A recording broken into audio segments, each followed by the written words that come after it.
Welcome to Music Outlook LA, the weekly podcast which highlights the independent artist, whether they're a musician, vocalist, actor, actress, live audio or in-studio engineer, or a videographer, photographer. I'm your host, Will Kimsey.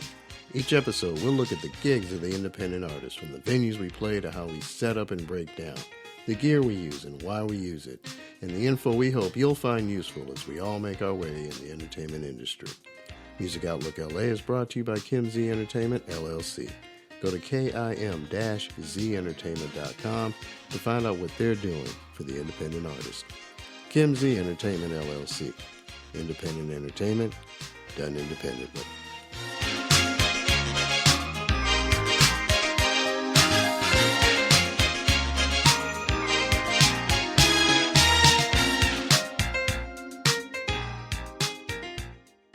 My guest is composer, producer, trumpeter, Dave Painchaud out of New York.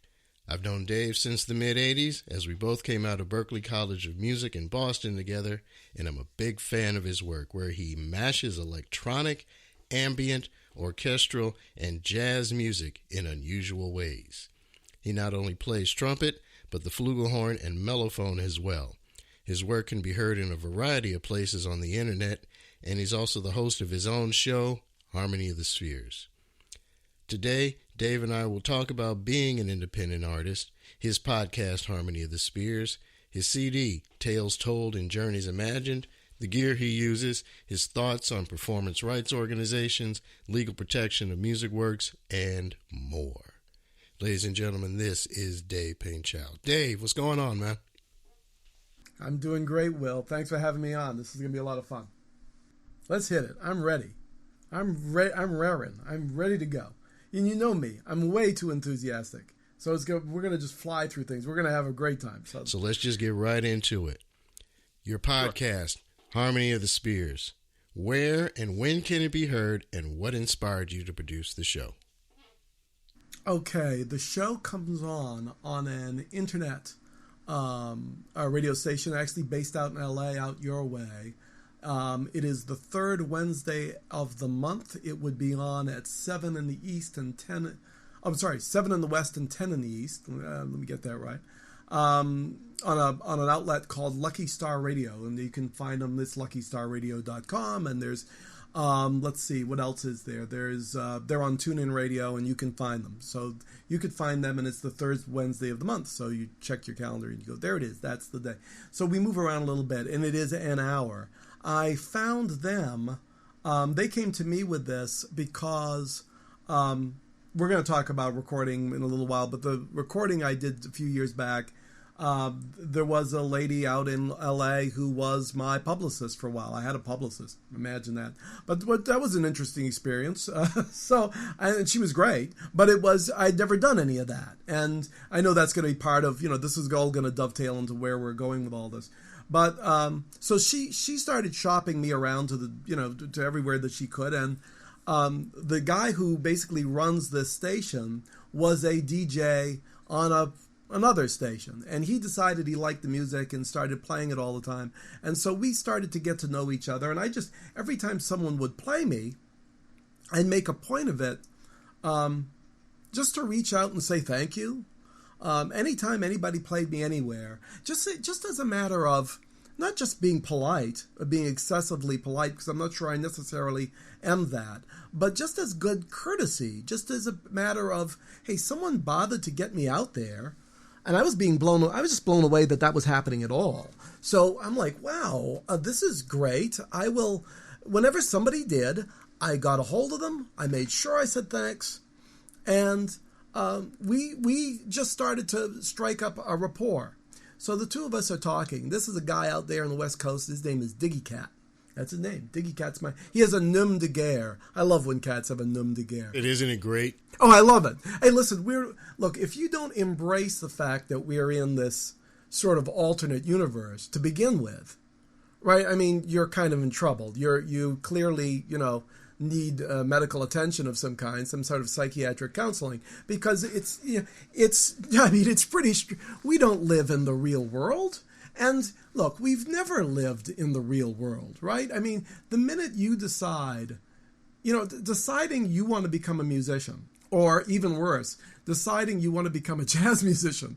Well, I think what's the great, right? I mean, it's the great Frank Zappa line about, jazz is the music of unemployment. I mean, I always think of like my poor dad who, what do you want to be when you grow up, son?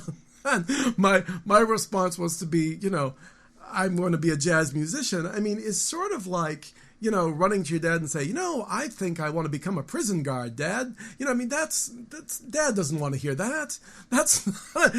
Someone's got to guard the prisoners, I grant you. It's just not, on the top, my son, the doctor, my son, the lawyer, whatever it was. Jazz musician isn't far away from prison guard, which is probably something, Dad's probably not as pumped up about. So, yeah, we live in a sort of an alternate zone to begin with. And the longer you start living in this world where it's musicians and it's actors and it's dancers, and you start to realize they're a little twisted just like you are, just in a slightly different way, that's fine. Okay, you break the code on that pretty fast, and you start to dig it. It's actually a lot of fun, and you're not surprised by virtually anything. And the more eccentric and weird it gets, usually the more fun, and all that is fine. And I think I can keep a foot in both worlds. I like to keep one foot in what I guess people would consider normalcy, just so that I don't want to become completely untethered, if you will. I want to keep one anchor in some semblance of reality. So I sit there and go, yeah, okay, I'm beyond the edge, but at least I can see where the edge is if I need to pull on the rope here and get myself back into normal reality, and then act like a normal citizen and be able to, deal with the rest of the world. Good, that's an important, we need to have that skill to some degree, fine. But a large part of it, right, we spend in this alternate universe. So when a guy comes up to you and says, hi, I'm Diggy Cat, you're not surprised. You sit there and go, yeah, it's nice to meet you. I'm the Easter Bunny. How the hell are you? Great. And, you're good to go. And everything's fine. It really isn't that much of a trip. So Diggy Cat becomes my friend at his station, and then he really created his own. And when which is this Lucky Star Radio. When he decided to do that, he said, would you like to do a show? And I'm like, yeah, I don't know. And not that I can't fill up time, as you're clearly, we're demonstrating here that filling up time isn't a major issue for me. But, do I want to do it? I didn't think of myself as being that. I imagine this must have crossed your mind, right? If you're going to go, you're doing this now. And I listened to the first episode, and I'm like, wow. Well, not that I lack confidence here, tremendous, but I was like, damn, he's really good at this. So, but I didn't know if I could do that. I imagined I could.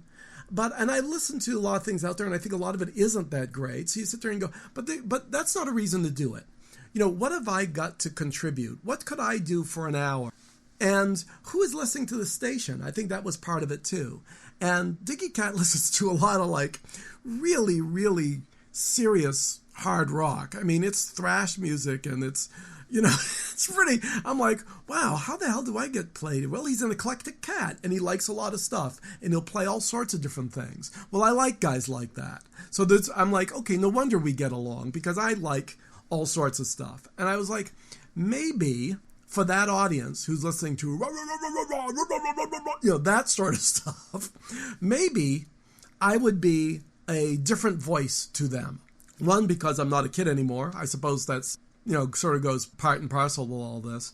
But I listen to a lot of different stuff. And what if I could do an hour where you never knew what you were going to get, where you were always going to get something, as far as genre, that why can't Daft Punk and Mahler and Brian Eno and Miles Davis play in the same sandbox? Why can't they? They can for me.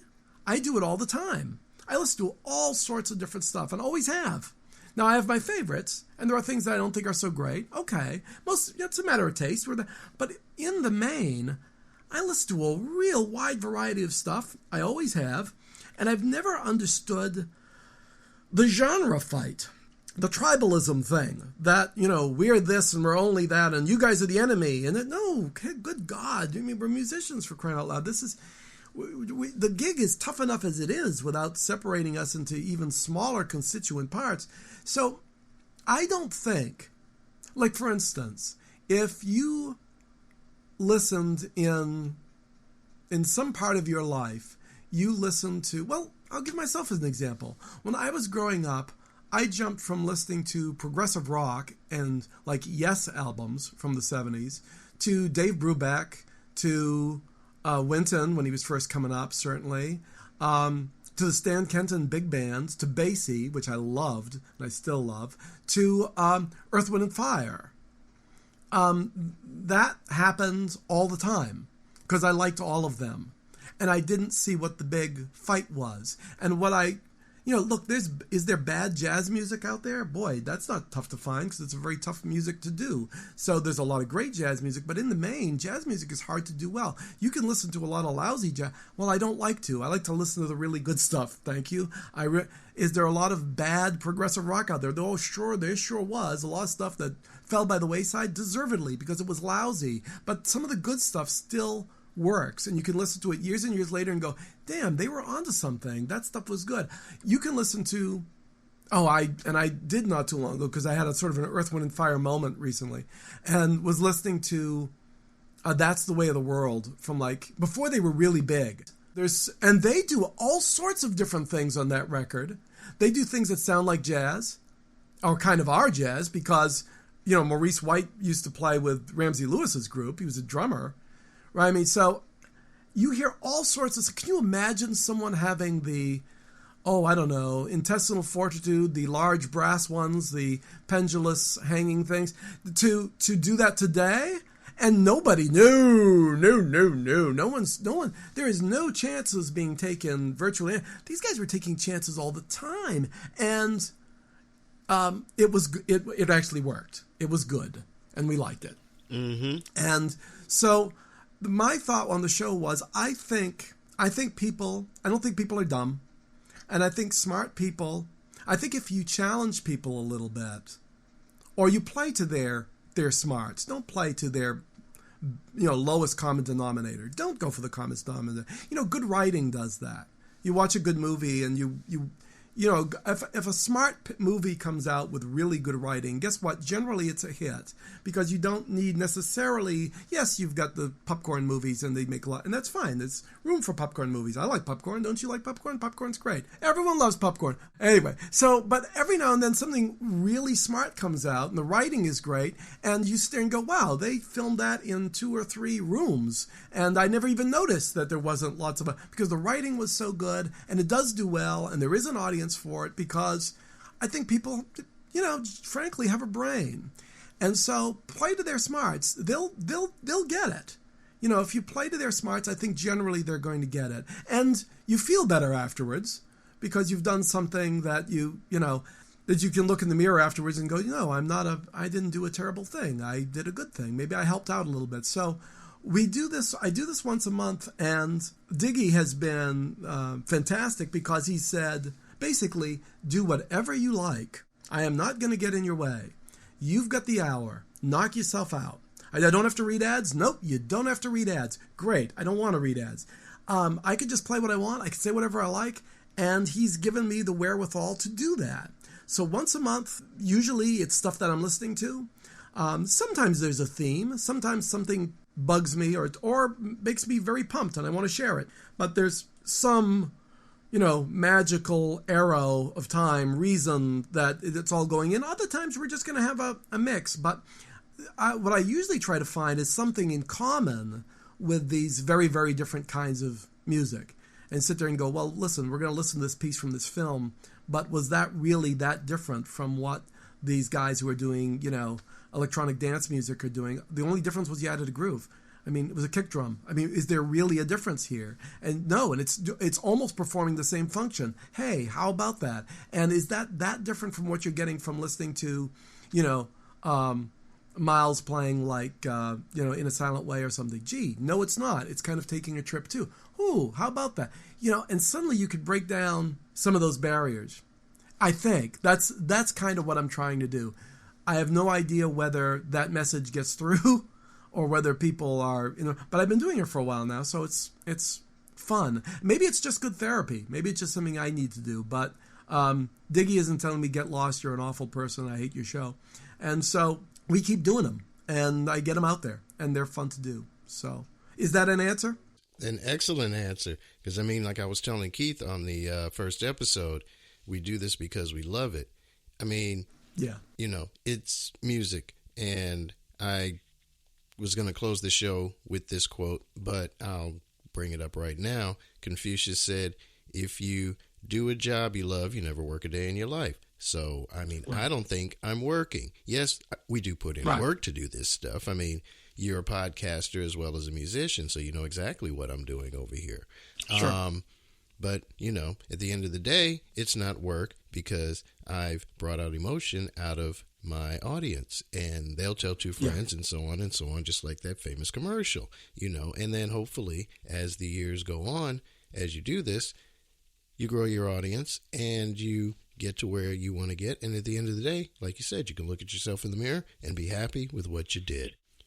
Your first intro to internet radio was through a mutual friend of ours, Rick Mizuno. What's up, Rick? It's Rick's birthday today. Oh, it sure is. Indies in Motion. Yeah, he's a cool guy. I'm going to have to make sure I send him a text. Rick also gave me my first internet radio break, so he helped us both out. But I turned you on to him because he was putting the show Indies in Motion together, and you two connected, and the final result was the intro track, Making an Entrance. Tell us about it. Well, do you want me to talk about the tune specifically, or well, let's talk about the how it went down with Rick, and I'll it probably I think was the first track I worked on this recording, and I'd finished it up, and you know, if you've never done one of these before, and I had never done one of these before, it'd been something I'd wanted to do for a long time. You know, I think most of us have, but there. You know, I was a working cat, just taking every gig I could, and you know, various situations come along. But now I was in a place in my life where, you know, I was able to build a studio in my house, and I was going to do this recording, and great. And obviously, I wanted the recording overall to be a no holds barred sort of thing, and I think it was also designed to be. Well, I wanted it to be everything that I could. I was tired of the idea that because I was a jazz musician, and I'm putting that in quotes, I suppose, that I was now pigeonholed into you could only play that.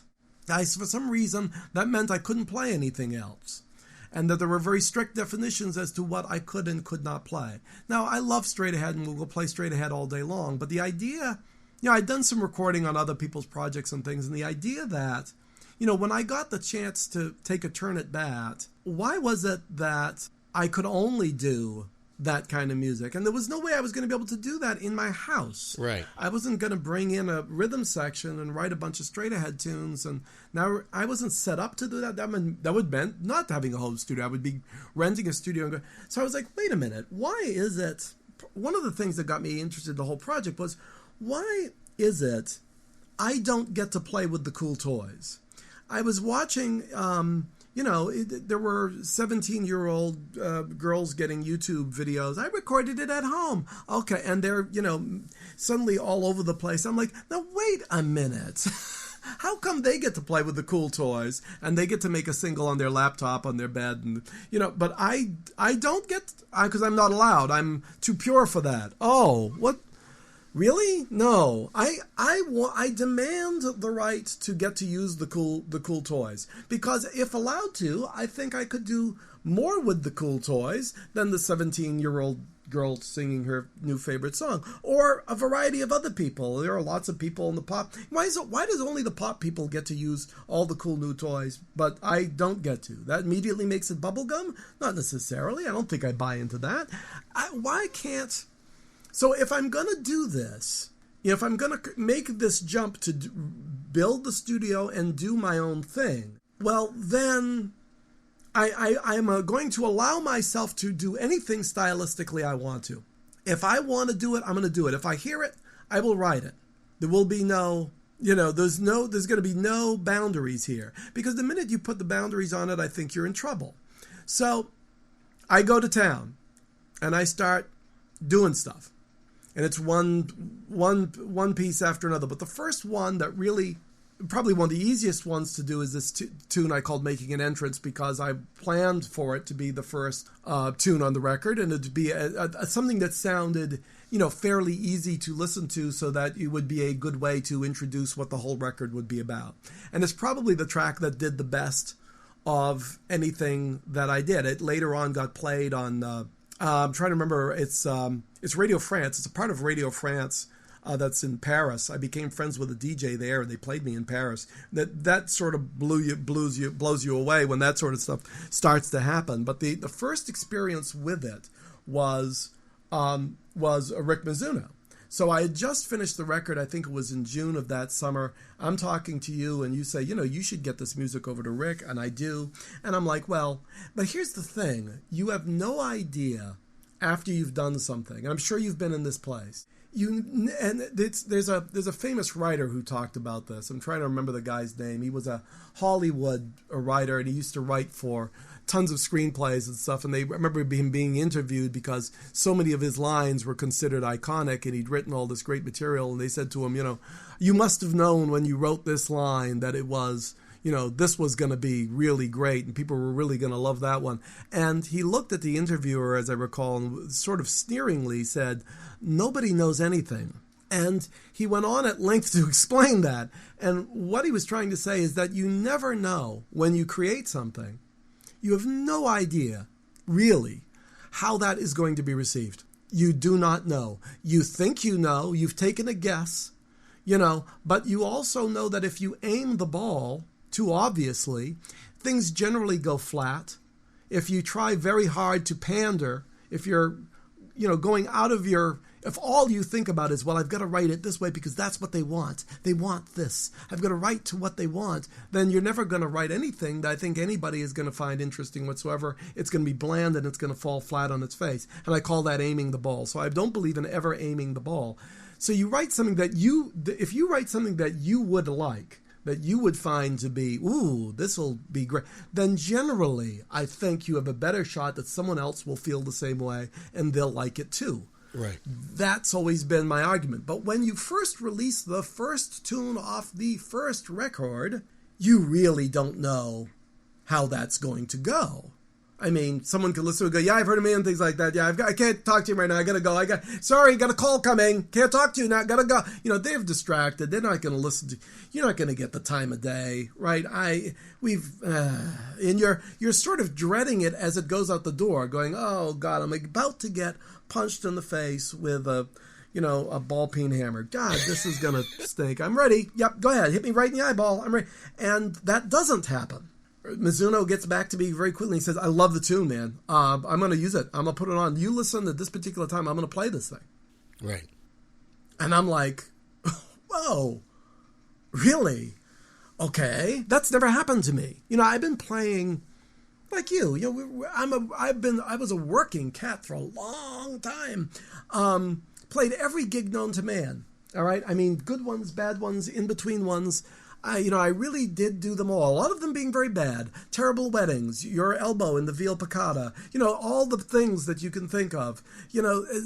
Gone all playing on bars. All sorts of crazy and sometimes very big ones. Playing in big venue, and it's a televised thing. Wow! And guess what? No one remembers any of it, and it got you professionally pretty much nowhere. And I did tons of those, right? And they do nothing for you. You've played every room, and people really dug you. Yep. And you occasionally get a good review, and you go, wow, this guy really liked me, and it flies by, and it's gone, and it's no longer in the paper, and you're gone, and you're dust. So after doing all that, when it got played and I heard it in my house, I turned on to the station and I got it played on my big stereo in my living room, and I was all alone. My son was at school and my wife was at her work, and my tune comes on the radio. I mean, you are sitting there going, are you kidding me? Because in that moment, more people are hearing you than probably ever heard you in any of those performances on all those gigs and all those shows that you played well at over all those years combined. suddenly you are out there. Mm-hmm. Yeah. I felt the same way sure, when, right? when I got on Rick's show the first time, and next thing you know, I'm hearing him play Diva in Distress, which is the intro music for this show. And I'm like, okay, everybody in America is hearing this, or at least his listenership rather, and my eyes light up like a Christmas tree. I'm like, wow, cool. No, that's really, really cool, right? And you don't forget the first one. I think it's like, if you're a, I don't know, if you're a quarterback and you throw the first touchdown pass, if you're a baseball player, you hit that first home run, you're a hockey player, you score your first goal. I mean, they save the pucks and the goals and the baseballs for those guys because you never forget that first thing. It's quite a milestone. It is. Now, coming from that, it's a big deal. What it is, too, is, hey, maybe I belong here. Because you don't know. You can guess all you want, but you don't know. And there is no real barometer. Mm-hmm. This is the first time you're getting that barometer where you sit there and go, no, you can hang. Oh, I can? So now you start getting that music out to more and more people. Yeah. Because Rick did us an enormous solid. But Rick did us an enormous solid, I don't think because he was giving anyone a gift. I think if he didn't like it, he wouldn't use it. Yeah. So, because I think he's a real cat, and he has his integrity, and he plays stuff that he likes. Yeah. But that gives it more oomph, frankly. You sit there and go, wait a minute, I don't even know this guy. This guy isn't doing me a fave. And then when the next station picks you up, and the next station picks you up, and the next station picks you up, and you go, wow, maybe I should send it to more people. And they played me in Boston, and they played me in Chicago, and they played me in Seattle, and they played me in San Francisco. And then they played me in Europe. It was a German station. And then I said, let's try Radio France. Oh, there was one in Amsterdam. I was on the recordings a recommended recording, the Listerpol. Would you forget the Listerpol? Not me. I was thrilled by them. So people I don't know. And then I'm talking to the guy at Radio France. My French is terrible. He doesn't speak English. We're using Google Translate. And he's very straight with me because he plays all sorts of different things. He's not genre specific, but he likes jazz and he leans jazz, but he'll play all sorts of stuff, and the station generally does that. It's a very eclectic listen. And he said, hey, listen, I listen to everything. If I like it, I play it. Yeah. I was like, awesome. All I ask for is an honest listen. If you don't like it, it's cool. And he goes, you know what? I'm going to play it. And they played it on a Saturday night jazz show. And my dad passed away a few years back, but my dad was with us, and my dad was translating for me, which I think he got a tremendous thrill out of the fact that his son was being played on a Parisian jazz radio station. They played Branford Marsalis, they played me, and then they played Clifford Brown. And I was sitting there going, are you kidding me? Because who can live up to that company? Basically nobody, but and again, I don't know these people. That's an enormous boost. It gives you an enormous boost of confidence. Does that mean every piece you're going to do is going to go like that? No, because some aren't. But the interesting about that first recording was that every piece on the record got played somewhere. There isn't one piece, and some of them are very experimental, but every one of them got played on some station, someplace. Okay. I counted it up because it started to become like, could I hit for the cycle or whatever, however you want to express it. But I was sitting there going, really, they're going to play that thing? And somebody did. And so, yeah, it was a really cool thing. And it's a jazzy, kind of milesy kind of thing. And I blew over it and I played all sorts of weird licks. And it's got a good groove and people dug it. It's not terribly complex. It's got some moments, but nothing crazy. A college actually played it. Moravian College in Pennsylvania wanted to play the tune and arrange it for a big band. Okay. So a couple of years back, I had to go to Moravian College in Bethlehem, Pennsylvania. I was their honored guest. I was referred to as the composer, which was weird. I kept looking, right? It's the old joke, you're looking behind you. Who are they talking about? Oh, I didn't wear my ascot tonight. I don't know if I'm a composer. Yeah, I'm that guy. I'm in the program. I'm the composer. Geez, I better sit up straight in my chair. I mean, I didn't bring my powdered wig. But it feels, you're sitting there going, okay, I guess I am that. Okay. But you don't feel that way when you're sitting in your little home studio making the music. And so that disconnect is amazing to me. Again, playing, you could play every club known to man. I played some great rooms and all sorts of situations. And, I thought I played okay, and I still am playing, of course. But I was, out there doing it. And then you're doing something in your basements. And now it gets played out there, and you sit there and go, oh, my God, this is just incredible.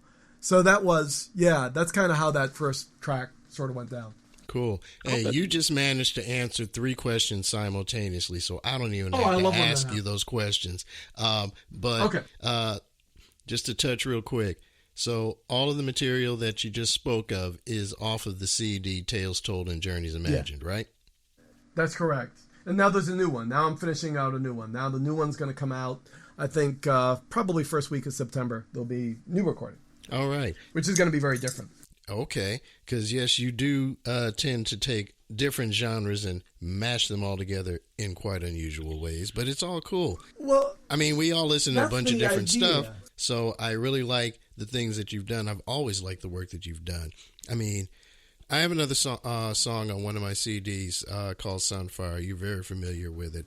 And you know the whole story behind it. I wrote it in, 85, 86, and I came to you one day and I said, Dave, I've got these chord changes, I've got a groove, but I don't know the melody. And you blasted out a melody in about an hour. And I'm like, that works.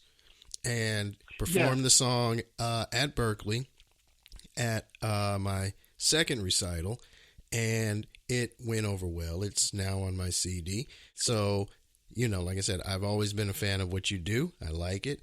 And the second one that you answered already are some of the places your music has been heard. So, like I said, ladies and gentlemen, it's all over the internet. Yeah, it's out there. It's out there. Exactly. Just do a search for Dave. The spelling will be in the show notes, Painchaud. Just do a look up there, and you'll find the various places it is and the shows we were just mentioning. And he also covered, and I hope I pronounced this right, since you're the one who says you're terrible at French, the raison d'être, your reason for doing it, right? Yeah. Well, the reason for the record or for the whole bag? Where do you want to? How do you want me to attack that? Well, you kind of already slightly attacked it, but the reason for the record, the whole bag. I mean, the reason for the record. Just sum it all up for us. Well, I think that's I guess my complaint. This goes back though to when we were at school. I guess I'm sort of revisiting it. I suppose we just go. Maybe everything is cyclic or circular. We go in cycles. So I guess that's the nature of it. But I mean, it always bothered me that we were so genre bound. Right. It never made sense to me. I'm not a classical musician, and they probably would not accept me in their world because they're pretty tough about that.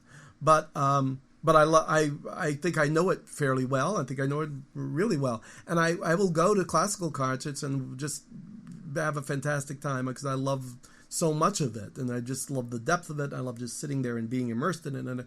But I never understood why all of that, why we were so apart. Now I understand that we can't all play all of the styles. I don't necessarily have a desire to be like, I'm not a legit cat, and I don't spend a lot of time working on it. And the guys who do it, I have friends who are legit guys, and they you sort of have to live in that world to do that. And I get that, So I understand some of the barriers that are up and why some of the barriers are up, but they don't have to be up quite as high as they are, and especially not as listeners.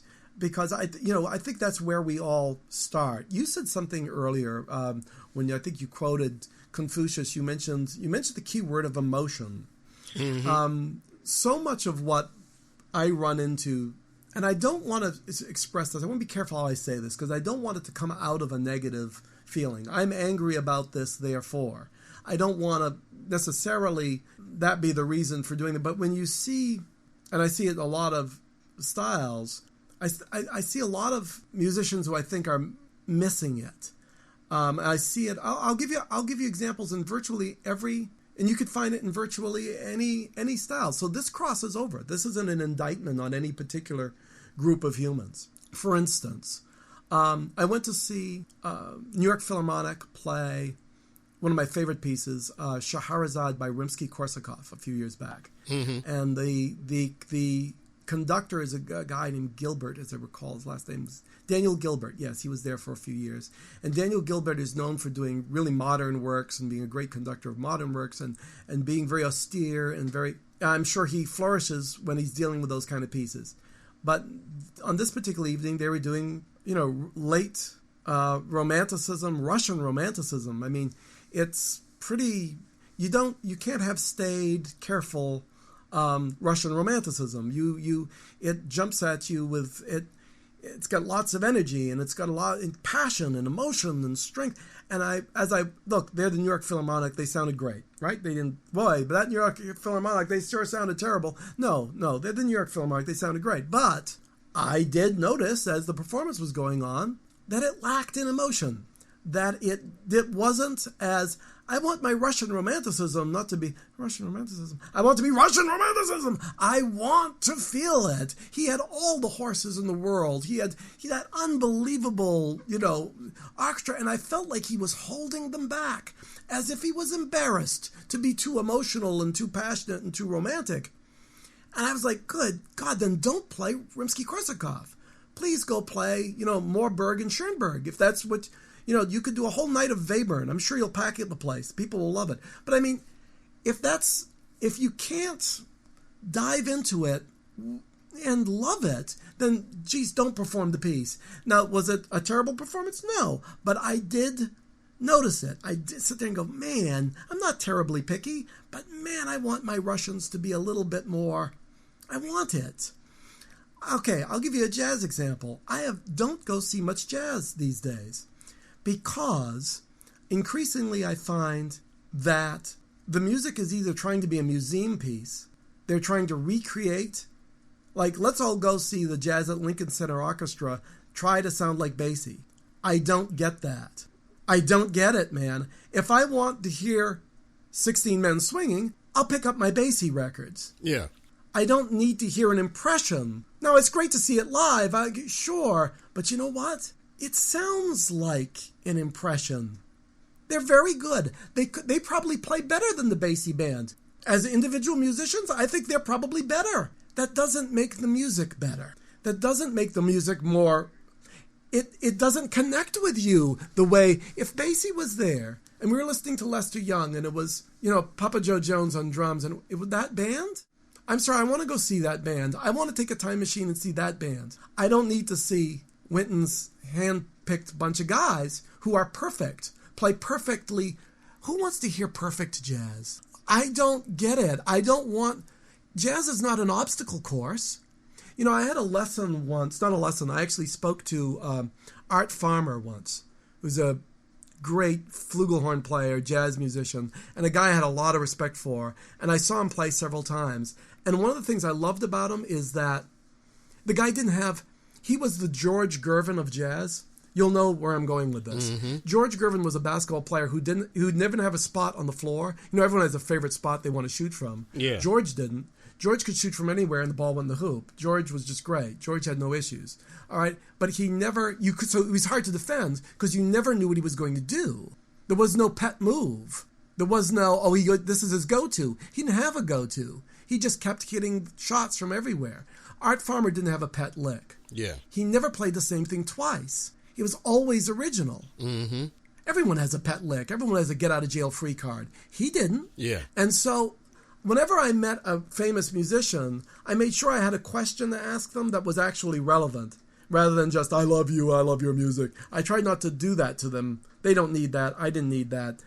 So I tried to have something relevant that they could help me with. Right. And I asked Farmer, how is it that you do that? Mm-hmm. How is it that every time you play, I never hear you play the same idea twice? And his answer was that jazz music is not an obstacle course. and that the chord changes aren't there to be a thing that aren't a problem to be solved or a thing to be navigated. Mm-hmm. That's looking at them as a negative thing. They're actually there to help you. They're giving you harmonic information that you can play with or against. Right. Depending upon whether we're trying to resolve an idea and make it more consonant, or we're trying to add more tension and we'll resolve it later on, or maybe we won't. Right. But it depends on what you want to say, because say is the key word. We're communicating how in a language of emotion, because emotion comes first. Clearing the chord changes and playing them perfectly isn't saying anything, per se. It's just, well, it's musical masturbation is what it is. All right, so have you said anything? And what Farmer said was, boy, I'm going to embarrass you and embarrass all your friends now. Boy, Painchaud just ruined the thing. You can't have him on for too long. He's going to say something anyway. So, but what Farmer said was, when he played, he closed his eyes and he listened to what the rhythm section did. Mm-hmm. And to him, he was making believe he was practicing at home, or that he was listening. That playing wasn't a proactive experience. Playing was a reaction and a listening experience. Yeah. That he would hear what people played. He'd go, oh, I'd like to hear this right now, like a listener would. And then he'd play what he wanted to hear.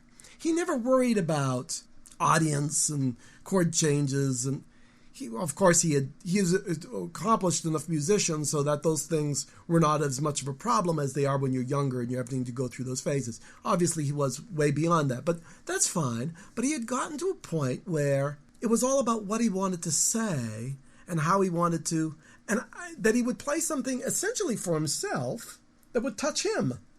Because, again, we're back to this. If it touches me, it'll probably touch you too. Yeah. And that sort of woke me up. And I know I'm going all over the place from where we started here. But, I think the bottom line is we do this because, I believe in the power of distraction. I don't believe in almost anything. I don't believe in politics because it clearly doesn't function. And I don't believe that much in people because they have a tendency to let you down. But I do believe in the power of distraction. Like our best moments are when some art, and it doesn't have to be music, it could be something else too. You go to the museum, see something, and go, wow, you are thinking differently afterwards. You're put in a different frame of mind. You're distracted and you dream a little. And when people do that, everything else comes from that. That's their good place. Good ideas come from those moments of being distracted. And people sit there and go, oh, we do music, there's nothing you contribute. Hell no. We plant the seeds of that distraction. Right. Good art has been the beginning of all sorts of wonderful things. All sorts of people in other fields other than ours that do all sorts of wonderful things and create stuff and say, well, what inspired you? And sometimes, a lot of times there isn't. Sometimes it's just the work inspires you. I'm a big believer in that. That's a whole other conversation. But they're a big believer in, something came along that made them dream a little. And sometimes it's a work of art, and sometimes it's a film, and sometimes it's a play, and sometimes it's a piece of music.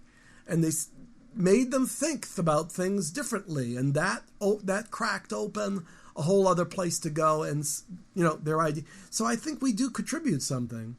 I don't think it's a waste of time.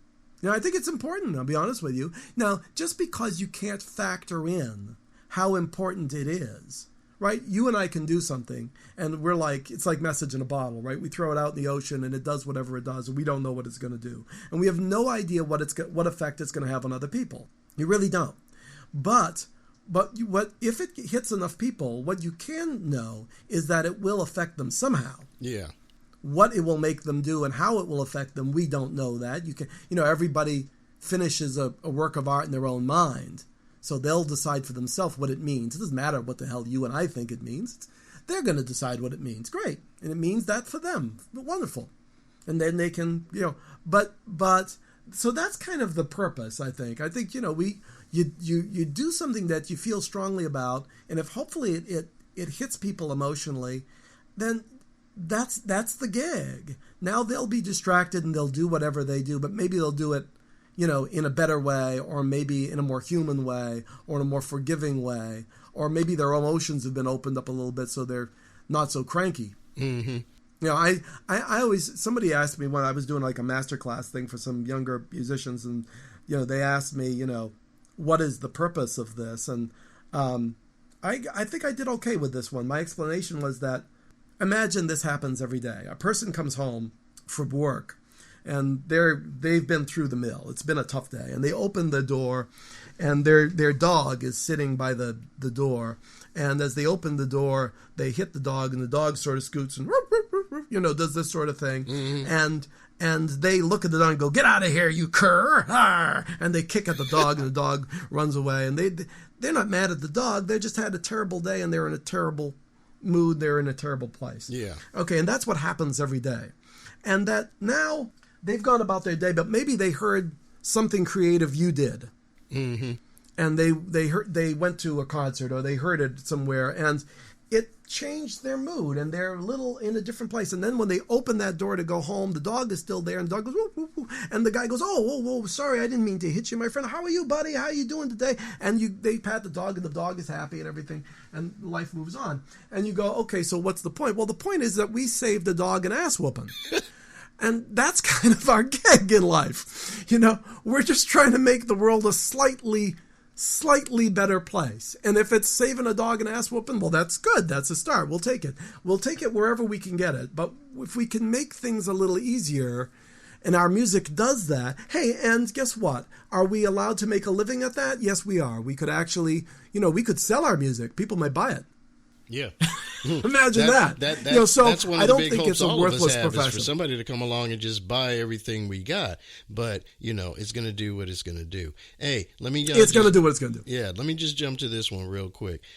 For recording of the CD, real quick, what'd you use? What's your DAW? For those who don't know, digital audio workstation, basically recording studio on your computer. What mics you using, horns, that kind of thing. What's the gear?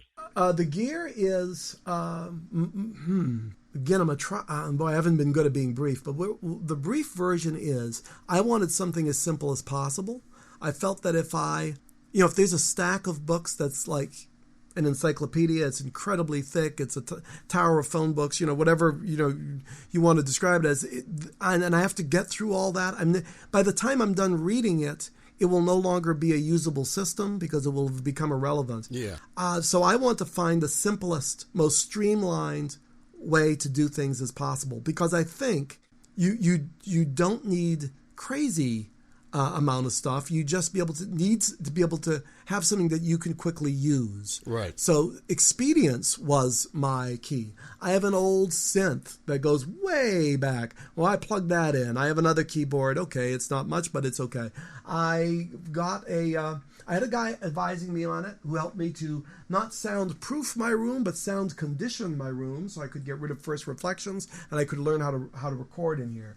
My mic is not much; it's embarrassingly weak, but that's okay. It does the only thing I'm recording is either the horn or my voice, because I've sort of taken to singing, because it turns out apparently I can do that. So I will sing. You know what? It's like, you ever listen to old Pat Metheny records? Uh-huh. And sometimes Pat would have these, just a very simple vocal line singing in the background, especially when he went through the Brazilian phase. He had a couple cats who would just like sing these pretty, pretty lines. Mm-hmm. And you sit there and go, that's all you need. Well, hell, I can do that. With an equalizer, even I can sound good. Sure. So, you know, I've learned to sing simple lines and make it an easy way to sort of do that. I got a little preamp. I've got a Presonus Firestudio Project as a way to interface between all of your outboard stuff to your computer. To find the computer, I always thought I was going to buy a Mac, right? That was what everybody said they were going to do. And I had a guy advising me on this who suggested a company called PCAudioLabs. Mm-hmm. And I was like, I don't know. Is this guy just, just pushing some friends of his, or who are these guys? I never heard of them. And then, like, right after that, I got one of those Berklee College of Music flyers about, look what's happening new at Berklee this week. Please give us your money. There's always a tagline at the bottom about how I need to give them my money, but that's okay. They were talking about the Berklee studios. They were getting upgraded. I'm like, yeah, well, that's nice. Now, if I remember one thing about our college experience, and there were good things there and bad things there, like there are virtually any place, but one thing that place did very, very, very, very well was, because they were one of the first places to do it, is they had great studios. Right. They had spectacular studios. And there was no shortage they were well equipped. You really got the full experience if you went in there. It was no difference. In fact, it was very often better than professional studios. The studios there were great. And that side of the college did an exemplary job. You really got, if Berklee was using it in the studio, well, then it was good stuff. And then right after, as I'm trying to make this decision about what I should get, Berklee had just gotten rid of all their Macs and started using PCs by PCAudioLabs. I'm like, okay, I'm sold. Right. And so I bought, and I had an incredible experience. I told them what they wanted, and I said, well, you're going to send me the computer, and then I'll load up the software. And they said, no, you will do nothing. Nothing. You will send us all the software. We will build your studio for you. It will show up. It will be turnkey. You will turn it on, and don't mess up, basically. And that's what I did. And so I was using the easiest software to use. On my Logic, on my Pro Tools, no, too many books, too many booklets. Sony Acid, as straight ahead, as close to GarageBand on a PC as you can get. Fine. And to this day, I'm still using that machine. I will upgrade soon. A new recording comes out. Another recording is almost done after that. When those are complete, there'll be an upgrade, but I'll go back to PCAudioLabs. It's been, well, first of all, the machine is never connected to the internet, right? Good way, how to keep your computer from dying. Never connect it to the internet. Just run your machine, and it runs everything and all the tracks and all the plugins, a lot of native instrument stuff, loops of all sorts. Because again, it goes back to what we were talking about earlier. I made the decision to say, okay, if I'm going to do this, then I get to play with all the cool toys. Right. And so it's a pretty streamlined setup. A couple monitors, couple good Rokit monitors, and I'm good to go. I have an accurate ability to hear what I hear in the studio is what, if I have someone, I mix, but I'm increasingly getting other folks outside to master for me because they have expertise in that area that I do not. And so what they're hearing in their studio and what I'm hearing in mine matches, which tells me I'm doing something right. And it turns out I'm not bad at this, apparently, the production end of it. I had no training in the area, but I figured I could learn it. I'd been in enough studios. I'd been in enough recording situations. I know how to mic something, right? You sit there and go, well, I at least know the rudimentary stuff. I guess I'll learn some along the way. And then you do, frankly.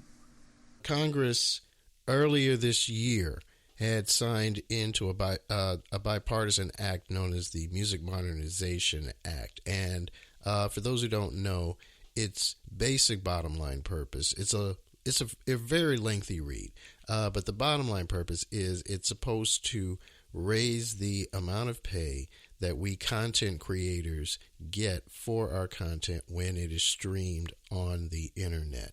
You had some interesting thoughts about that when we were talking about that the other day. Care to share them?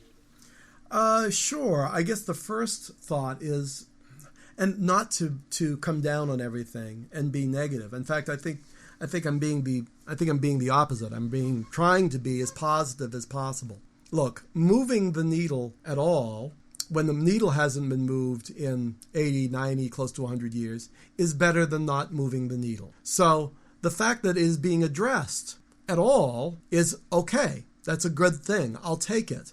Like often happens in the legislative world, it takes more than one decent act to get the job done. Right. Because we're dealing with the political world, a world of consensus, a world that does not usually take hard turns one way or another because you can't get everybody on board one way or another. They're usually tepid steps, and they're usually, it's a toe in the water. And that's kind of what this is. It at least recognizes that, gee, there's something wrong. Yeah, I'd say there's something wrong. You get paid 6,000th of a penny per stream. Spotify is highway robbery, right? As are almost all of the streaming services, right? They are ripping people off and not paying them for their work, right? Something we wouldn't do in any other part of our lives. They're doing routinely, mainly because musicians let them do it to themselves, and so do record companies. Great. Oh, that's smart, guys. Way to go, guys. Good work. So, look, we've become prey for some really not so nice people, and I think the streaming. I don't think there's any. There's not much to talk about the streaming companies. They are clear-cut predatory people, going to make every cent they can off everybody, and they don't want to pay anybody for anything. And that's what it is. To a point where you need congressional actions to try to stem the flow of this, or stop this to a degree. So, I'm happy that the process has started. Is this going to fix it? No. Is congressional action per se going to make everything right and fix it all up? No. It's a start. If it were to continue, what really would need to happen, and I don't know if it can happen, but the streaming model kind of needs it doesn't just need reform, it needs incredible reform. We did mention this the other day. There was a book out a couple years ago. I'm going to try to recall the name of it. It was written by two Berklee professors, written just before the MP3. It's funny because it's almost 20 years old now, and it was written just before the MP3 thing exploded. And they came up with the radical notion that everything was going to be streamed online. 20 years ago, that was a radical notion, right? Right. But they were seeing it coming. I think it's not quite 20 years. I think it's more like 15. So it's early 2000s. But they could see the MP3 thing has started to happen. Napster has started to happen. They could see where it's going, right? The die is cast. And they're saying, well, there's a way to do this, where you would buy the same way you would buy cable. You would make a monthly purchase. You could get all the content. And in their example, their model, everybody got paid. The company doing the streaming got paid, and the content creators got paid better than they ever got paid before. Fantastic system, right? Incredible. You think it ever happened? No. Of course it didn't happen. Because if there was an opportunity to, wait a minute, we can rip them all off and they'll let us do it to them, they will do it. So we only win this fight by having a fight. If we just lay down and go, well, yes, isn't it terrible that they're taking all our money? Yeah, well, then we're not going to get very far. So I think this is a start. I don't think that by itself it is going to fix it. I think we're going to be, it took an instant to basically for us to lose all of our rights. And we're going to spend 30 or 40, 50 years trying to get back to the same point again. That's a sad thing. But that kind of is where we're at. Am I against the act? No. Do I think it goes far enough? Of course not. I don't think it can. It's the nature of Congress. It's the nature of that kind of legislation. But is it a start? Yes. I'm happy that it's a start. I'm happy that it's recognized. But we're not writing the law. Musicians aren't writing the law. The people writing the law are the people who are frankly, congressional aides are writing the laws. And they're people with law degrees. And that's fine. They know the law. They don't really know the subject for which they are writing the law. Because they're a step removed. They're not us. So musicians have to try to protect the music as best they can. So check it out. I'm going to close out with a couple of last ones. Where can people check out your work, or where can they reach you? You have a website? Yeah. There's a couple ways right now. And I'm about to release new music, and the new music is almost a little more classically oriented because I had to write some music for a dance company. It's a long story. We'll do it the next time we do a show like this. Okay. The people could find me at two places. They could find me online at MELLO, Mellow, Brass, BRASS, mellobrass.com. They will find me. That site will be, it isn't going to go away anyplace. It's going to stick around, but eventually going to be selling more music on another site, but we'll get that down the road. I'm still building that one. Other way to find me is to go to YouTube, because I've been YouTubing. And there, every studio should have a cool nickname. I don't know about you, but did you ever give your studio a name? No, I haven't. I just call it The Lab. Okay. Well, that's good. Well, that could be the name. I decided that my computer needed a name because every cool studio I'd ever been to had a name. And I called it the Defiant Amoeba because, one, it sounded like a sci-fi spaceship, which is cool. And the other reason was it accurately reflected my relationship to the music industry. Right. I'm just an amoeba. I'm just a little bit of fluff, and occasionally I extend my pseudopod, and I go and I eat the next piece. Okay, but I'm defiant. I'm fighting back. I don't give a damn. I'm getting in there. All right, so Defiant Amoeba has become the studio, but is also where I am on YouTube. So if you search Defiant Amoeba at YouTube, you'll get a whole series of videos of me calling all sorts of people names with a wide variety of slideshows. So you could go there, and I find all sorts of what I think are fun and interesting photographs that make my point, and I make these little, about 8-minute, 10-minute videos, and there's a whole bunch of them up there, and I keep doing them once every week or two, and I get some more content up there. So you can find me either way. Come on by. You can find me, if you want to email me, do it. It's Dave at Mellobrass, MELLOBRASS.com. Give me a shout. Tell me what you think. I think you're full of it, Dave. Okay, we'll talk about it, or we won't, or we'll do it. But I'm open to anything. I'm here to help. So feel free to get in touch. Cool. And I always close out the show with this one question: what's in your car? Right now, I listen to a lot of Kiasmos. Kiasmos.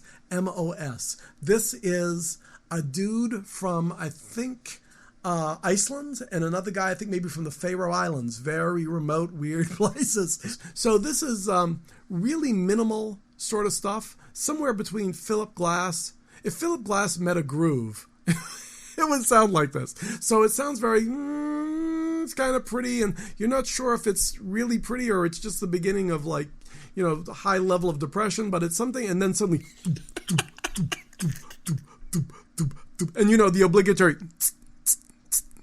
and so you get a little bit of a groove and just this pretty stuff that just sort of hovers there, and it just goes on for a while, and there's no melody whatsoever, but it's really pretty stuff. And so I have 2 full records, CDs, long players of Kiasmos at this point, and my son and I listen to it in the car. My son is 13. He's a teenager, but he hasn't quite crossed over into teenagerhood yet. Thank God, that's good. And so we sit around and we listen to, Dad, put on Kiasmos. Sure, Beck. And so the two of us are in the car, like, grooving, and it sounds oddly depressing, and yet we like it. It's really cool stuff, though. It's really cool. And in fact, I'm making a whole record of just stuff like that. That's the current thing I'm working on. Now that I've done the big heavy recording that sounds kind of classical, I'm like, oh my God, I can't take it. I need to do a light record. I need to do the lightest thing. What would be like? Kiasmos. That would be light. I'm going to do stuff like that. So I'm very pretty little chords, and it just starts, and then, and I'm becoming an EDM guy. I've become an electronic dance music dude, because that's what I'm going to do in my next life. And then I'm going to put that on. People are going to sit there and go, what is up with this guy? We thought we knew what he did. Was he a jazzer? Then he's writing club. What is this stuff? And I'm just going to be sitting there in the Defiant Amoeba listening to the yeah, it's great. Folks, I'm going to call it quits here on this one. Dave, thank you so much for being a part of the show. Thank you, Will. Thank you for everything you've done, for all the years of friendship that we've had. Everything that we do. Tight. I mean, there you have it. And now we're going to hang out. See, now we're just doing all this phone stuff. I'm going to get to LA. You're going to get to New York. We're going to hang out. That's the next step in this evolution.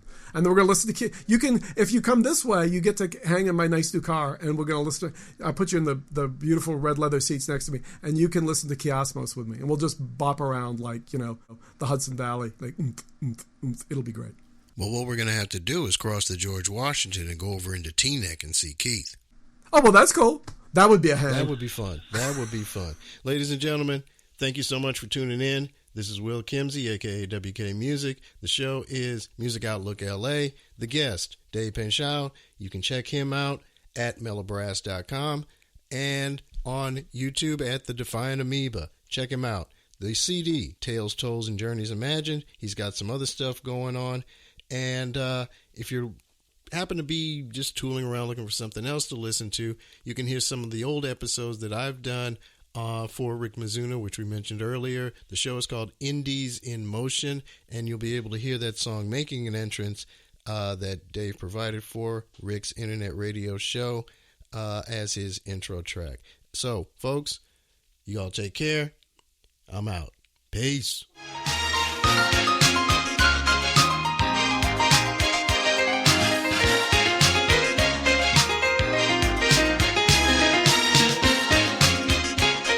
This podcast is both brought to you and produced by Kim Z Entertainment LLC.